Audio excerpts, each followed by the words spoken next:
അതെ, ഈ വീഡിയോ കാണുന്നവർ ഒന്ന് സബ്സ്ക്രൈബ് ചെയ്തേക്കണേ. അതുപോലെ തന്നെ കമൻറ്റ് ചെയ്തില്ലെങ്കിൽ നിങ്ങൾ സബ്സ്ക്രൈബ് ചെയ്യാൻ മറക്കരുത് കേട്ടോ. അതെ, ഞങ്ങൾ ഈ പോകുന്നത് വേറെ എങ്ങോട്ടുമല്ല, ഒരു വെഡ്ഡിങ് റിസപ്ഷനാണേ. റിസപ്ഷൻ കരുവാരക്കുണ്ട് പാരഡൈസ് എന്ന് പറഞ്ഞൊരു കൺവെൻഷൻ സെൻറ്ററിൽ വെച്ചിട്ടായിരുന്നു.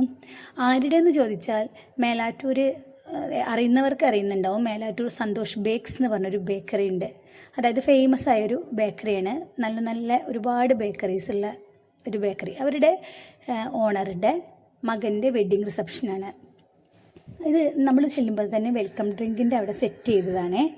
നല്ല രസമുണ്ടായിരുന്നു കാണാൻ. അതായത് ആ സെറ്റിങ്സ് അതെനിക്ക് ഭയങ്കര ഇഷ്ടമായി. അപ്പോൾ ഞാൻ ജസ്റ്റ് ഒന്ന് വീഡിയോ എടുത്തതേ ഉള്ളൂ കേട്ടോ. വെൽക്കം ഡ്രിങ്ക് മാത്രമല്ല, മൊത്തത്തിൽ അവർ ചെയ്ത എല്ലാ വർക്കും നല്ല ഭംഗിയുണ്ടായിരുന്നു. അതായത് ഡെക്കറേഷനായാലും ഫ്ലവേഴ്സ് സെറ്റ് ചെയ്തിട്ടുള്ളതായാലും എല്ലാം നല്ലതായിരുന്നു. കല്യാണം എന്ന് പറഞ്ഞാൽ നമുക്ക് എല്ലാവർക്കും ഭയങ്കര ഹാപ്പിനെസ് തരുന്നൊരു മൊമെൻ്റാണ് അല്ലേ. നമ്മളെ വീട്ടിൽ കല്യാണമൊക്കെ ആണെങ്കിലോ ഭയങ്കര ഹാപ്പിയാണ്. പക്ഷേ ഞങ്ങളുടെ വീട്ടിൽ ഇനിയിപ്പോൾ അടുത്തൊന്നും കല്യാണമില്ല കേട്ടോ. അങ്ങനെ ഞങ്ങൾ അപ്പം ഞാൻ ജസ്റ്റ് നമ്മൾ ഉള്ളിൽ കയറിയപ്പോഴൊക്കെ നന്നായിട്ട് സെറ്റ് ചെയ്തിട്ടുണ്ടായിരുന്നു. അപ്പം ഞങ്ങൾ അവിടെ ജസ്റ്റ് കയറി പെണ്ണിനും ചെക്കിനെയും ഒക്കെ കണ്ട ശേഷം ഫുഡ് കഴിക്കാൻ, സ്വാഭാവികം നമ്മൾ കല്യാണത്തിന് പോകുമ്പോൾ മെയിൻ ഒരു ലക്ഷ്യം അതും കൂടിയാണല്ലോ, ഫുഡ് കഴിക്കാൻ വേണ്ടി ഇറങ്ങി. ഫുഡ് കഴിക്കാൻ ഒരുപാട് വെറൈറ്റീസ് ഉണ്ടായിരുന്നു കേട്ടോ. എനിക്ക് മട്ടൺ ഭയങ്കര ഇഷ്ടമാണ്.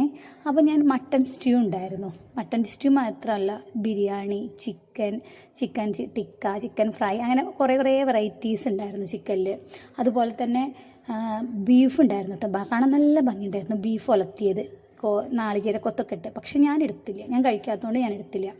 അതുപോലെ തന്നെ അവരുടെ സാലഡ് ആ ഐറ്റം ഒരുപാട് വെറൈറ്റി സാലഡ്സ് ഉണ്ടായിരുന്നു. ആ കോട്ടാണിത് കാണാൻ, കണ്ടില്ലേ?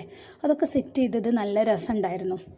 അപ്പോൾ ഇവിടുന്ന് ഫുഡ് കഴിച്ച് നമ്മൾ പുറത്തിറങ്ങിയപ്പോഴോ അവിടെ സ്വീറ്റ് ഒരുപാട് പുഡിങ് ഐറ്റംസ് ഉണ്ടായിരുന്നു.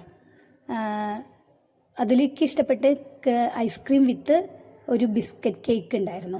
അതും കഴിച്ച് കഴിഞ്ഞ് പിന്നെ കുറച്ച് നോക്കിയപ്പോൾ ഉണ്ട് അവിടെ ഫ്രൂട്ട്സ്. നമ്മൾ പിന്നെ ഒന്നും വിടാൻ പാടില്ലല്ലോ, എല്ലാം ഒന്ന് എക്സ്പീരിയൻസ് ചെയ്യണമല്ലോ. അപ്പോൾ ആ ഫ്രൂട്ട്സും കഴിച്ച് അങ്ങനെ ഞങ്ങൾ വീണ്ടും വീട്ടിലോട്ട് തന്നെ പോയി. വീട്ടിലെത്തിയിട്ട് കിടന്നുറങ്ങിയ നമുക്ക് വയറെന്ന് പറഞ്ഞാൽ നോർമലി ഉറങ്ങാനുള്ള ടെൻഡൻസി കൂടുമല്ലോ. അങ്ങനെ വീട്ടിലെത്തി. അപ്പോൾ ഓക്കെ ഗൈസ്.